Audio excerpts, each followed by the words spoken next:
गणेश या गणपति का ये जो आज उत्सव शुरू हुआ है, 11 दिनों का उत्सव होता है भारत में, खासकर पश्चिम भारत में। तो ये क्या है, इसको थोड़ा समझते हैं। पहली बात तो यह है कि गणेश सिर्फ एक प्रतीक है, सिंबॉलिक है। वस्तुतः इसका कोई इतिहास नहीं है, कोई व्यक्ति है ऐसा नहीं है।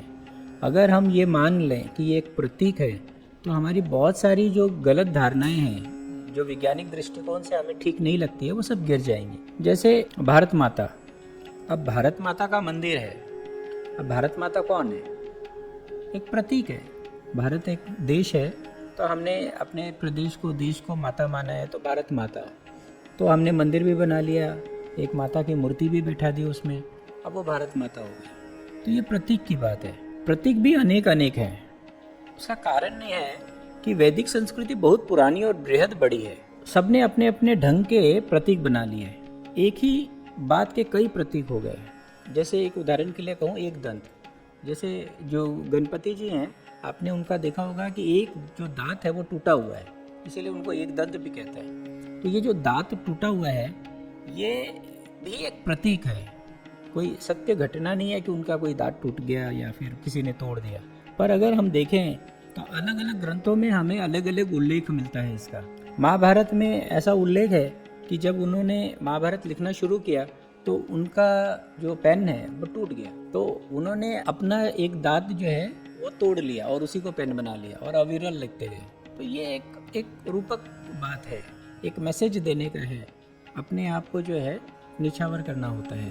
तो एक मॉरल स्टोरी की तरह ही है। ब्रह्मांड पुराण में परशुराम जी उनका दांत तोड़ देते हैं, भविष्य पुराण में कार्तिकी उनका दांत तोड़ रहे हैं, पद्म पुराण में बलराम उनका दांत तोड़ देते हैं। अब अलग अलग ग्रंथों में, अलग अलग पुराणों में अलग अलग लोग उनका दांत तोड़ रहे हैं। अगर हम लोग इन पुराणों को, अगर हम इतिहास समझ लेंगे तो उसकी भूल तो होगी। तो ये एक प्रतीक है, बहुत अच्छा प्रतीक है और इस प्रतीक से बहुत कुछ सीखा जा सकता है।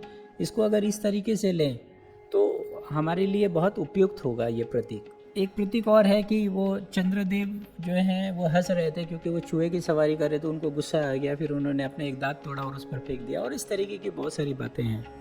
लेकिन ये सारी जो बातें हैं स्टोरीज की तरह है, कुछ ना कुछ सीख देने के लिए। जैसे ब्रह्मांड पुराण में कहते हैं परशुराम जी ने उनका दांत तोड़ दिया। अब हुआ यूँ कि परशुराम जी भगवान शिव से मिलने आ रहे थे, गणेश जी ने रोक दिया, बोला अभी वो अभी ध्यान कर रहे हैं, अभी आप नहीं जा सकते। अब परशुराम जी ने कहा कि नहीं, मेरी बात हो रखी है तो मुझे जाना है, मुझे जाने दो। अब उस बात पे लड़ाई हो गई और परशुराम जी ने अपना पारस जो है उन पे चला दिया। अब उनको पता था कि पारस जो है वो उनके पिताजी ने दिया है, तो वो अपने पिताजी के सम्मान के लिए उसको वो रुके नहीं और अपनी बुद्धिमत्ता का भी परिचय दिया उन्होंने कि अपने एक दांत पर उन्होंने ले लिया उस पारस को और उनका एक दांत टूट गया। तो इस तरीके से मॉरल स्टोरीज डेवलप करने के लिए ये सब पुराण बनाए गए हैं। तो ये प्रतीक है, बहुत अच्छे प्रतीक है। प्रतीक को अगर प्रतीक की तरह लेंगे तो हमें कुछ सीखने को मिलेगा और हम जो है कि भ्रम में नहीं पड़ेंगे। पुराण जो हैं वो, उसमें कोई तथ्य नहीं होते, तथ्य नहीं ढूंढना चाहिए उसमें कि माता पार्वती ने अपने शरीर के मैल से एक मूर्ति बनाई, फिर उसमें प्राण डाल दिए और ऐसे ऐसी बातें। ये सब प्रतीक हैं। प्रतीक तो आप समझिए बस हिंदी मूवीज़ की तरह है। अभी जो हिंदी मूवीज़ होते हैं, एक ही किरदार, कई बार तो क्या है कि अलग अलग डायरेक्टर प्रोड्यूसर होते हैं, तो अलग अलग स्टोरीज बनती हैं। जैसा कि अभी हमने देखा कि उनके दांत 4 पुराण में 4 लोग अलग अलग तोड़ रहे हैं, एक किरदार तो एक ही है। अमिताभ बच्चन तो कई मूवीज़ में काम करते हैं, किसी में वो इंस्पेक्टर बन जाते हैं, किसी में डॉक्टर, किसी में वकील, किसी में फॉरेस्ट ऑफिसर, और इस तरीके से। उसी तरीके से है, जो बात समझने की है कि हमारे जीवन में क्या लाभकारी है, कि इन प्रतीकों का अगर हम समझें तो हमारे लिए ये ठीक रहेगा। जो वैदिक संस्कृति है वो मल्टी डायमेंशनल है। यहाँ क्या है कि वेद भी हैं, उपनिषद भी हैं, पुराण भी हैं, इतिहास भी हैं, दर्शन भी हैं, हजारों ग्रंथ हैं। उसमें एक जो बात है वो है सिंबॉलिज्म का। हमारे जो ग्रंथ है वो कुछ मेटाफोरिक हैं। तो ये जो गणेश जी हैं, गणपति जी जो हैं, वो मेटाफोरिक हैं पूरे।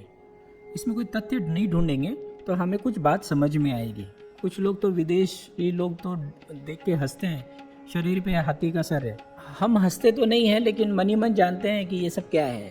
हम जानते तो हैं कि ये गड़बड़ है, लेकिन फिर भी पूजा भी किए जाते हैं और वो सारी बातें भी हैं। आज हम जिस बात पर चर्चा करने जा रहे हैं वो गणेश जी पर, वो मेटाफोरिक है और प्रतीक के रूप में है। अब इसमें देखिए, जो ज्ञान मार्गी लोग हैं उन्होंने इसको चेतना कहा है, कॉन्शियसनेस। अगर इसको कॉन्शियसनेस का प्रतीक अगर हम समझेंगे प्रतीक के रूप में लेंगे और कॉन्शियसनेस की तरह लेंगे तो इनकी जितनी भी सिंबॉलिक चीज़ें हैं, बातें हैं ना, वो समझ में आने लगेंगी। एक एक करके लेते हैं। जो कर्म मार्गी हैं वो इसको गण की तरह लेते हैं। कहते हैं ना गणेश, गण, गण मीन्स पीपल, गण मीन्स लोग, तो वो लोगों के देवता हैं। गणराज, गणपति। अब गणपति जो शब्द है ये मूल शब्द है, गणपति और गणेश। तो ये जो मूल शब्द है ये इसको समझने जैसा है। और वो ये जो मूर्ति है ये बताती है कि एक जो स्टेट है उसका जो हेड है वो कैसा होना चाहिए। तो गणपति कैसा होना चाहिए, तो गणपति का जो चित्रण है, उसका जो विवरण है, वो इस मूर्ति से हमें सीखने को मिलता है। तो ये एक कर्म मार्गी की बात है। फिर भक्ति मार्गी जो है इसको विघ्नहर्ता कहते हैं, डिस्ट्रॉयर ऑफ ऑब्स्टिकल्स। और जो योग मार्गी है इसको मूलाधार चक्र के रूप में लेते हैं। अगर हम अलग अलग मार्ग से भी जाएं और अलग अलग मार्ग से इनके प्रतीक को समझें तो ये बहुत इन्फॉर्मेटिव है और नॉलेजेबल है और बहुत हमारे काम की बात है। एक एक पर विस्तार से बात करूं तो ये 11 दिन भी कम पड़ जाएंगे, इतना बड़ा है ये। फिर भी थोड़ी बात करते हैं।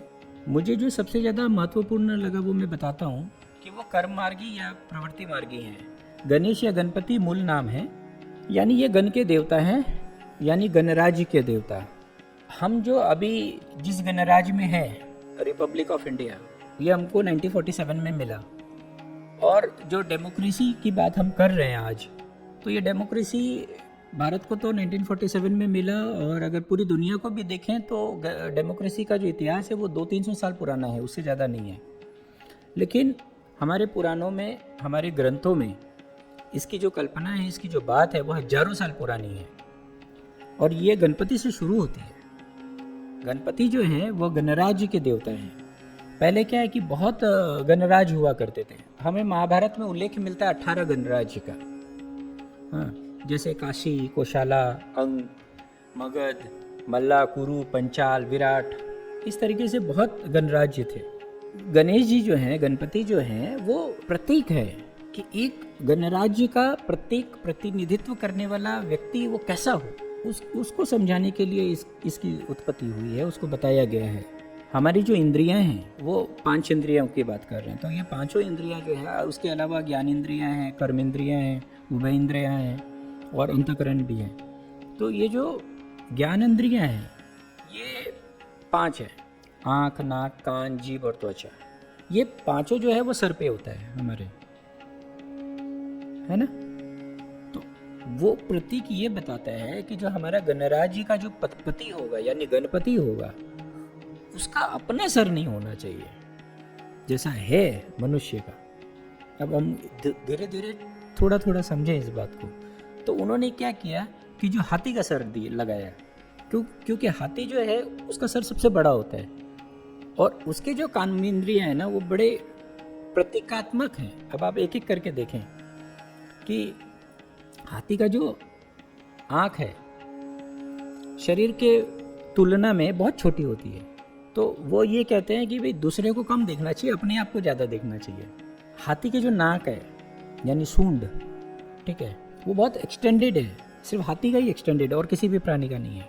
तो उसके मल्टी यूज़ हैं। वो स्मेल करने के अलावा उसकी कई यूज़ में लेता है वो, कि अगर कोई उस पर अटैक करे तो वो भी काउंटर अटैक कर सकता है और अपने आप को बचा सकता है उससे, और इस तरीके की बातें। जो कान है वो तो बहुत ही ज़्यादा प्रतीकात्मक है कि जो कान है वो बहुत बड़े बड़े होते हैं। तो वो ये प्रतीक ये बताता है कि आपको सुनना ज़्यादा चाहिए, बोलना कम चाहिए। जो हम उल्टा करते हैं, हम किसी की सुनते ही नहीं है। तो ये एक प्रतीक है। और जो उनकी जीभ है, अच्छा क्या है बुरा क्या है, ये वो उनकी जीभा जो है बहुत सेंसिटिव होती है हाथी की, और उनकी जो त्वचा है बहुत मजबूत होती है।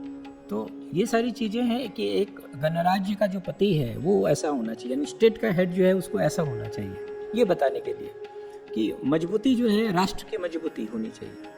तो ये बात है। अब अगर दूसरी बात अगर हम लें तो गणपति जी के 4 हाथ दिखाए गए हैं। अब आदमी का तो 2 ही होते हैं, 4 दिखाने का क्या है, लेकिन ये एक प्रतीक है, प्रतीक की तरह लीजिए, अब बहुत समझ में आएगा कि बहुत अच्छी बात है।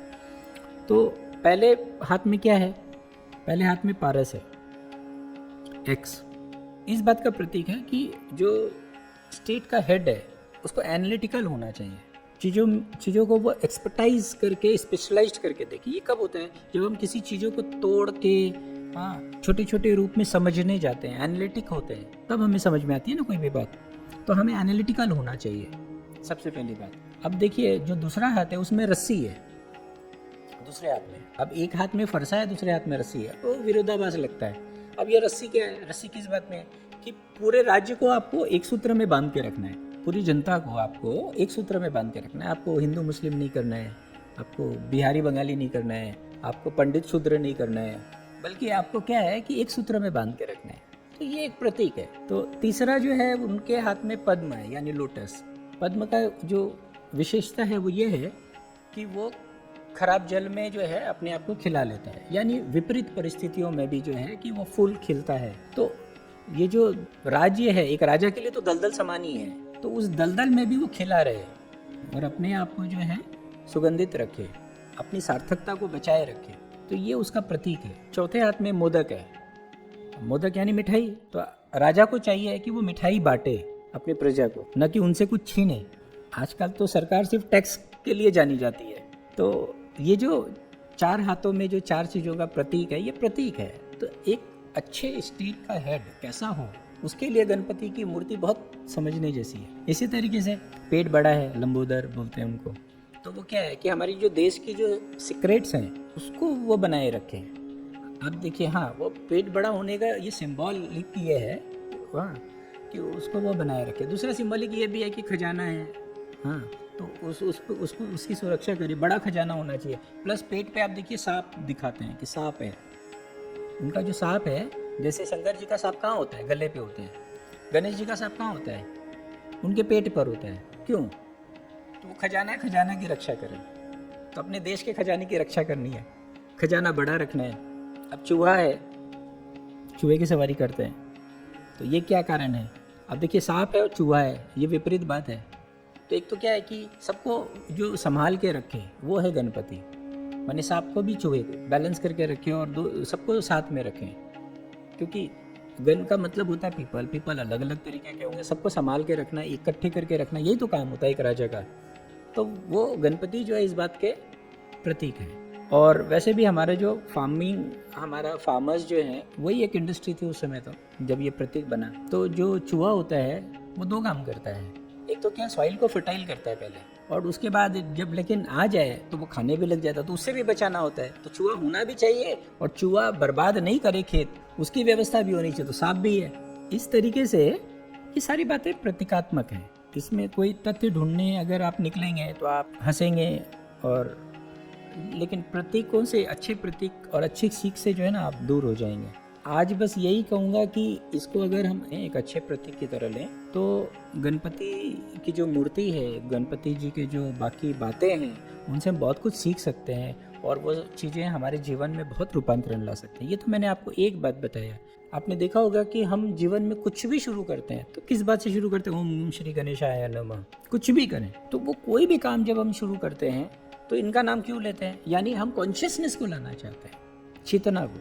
इस तरीके से बहुत बहुत बातें हैं। कुल मिलाकर एक बात बहुत निश्चित तौर पर आप समझ लीजिए कि यह एक प्रतीक है। इसको प्रतीक की तरह देखें। इस प्रतीक से आपको कुछ सीखने को मिलेगा और आपके जीवन में रूपांतरण आएगा।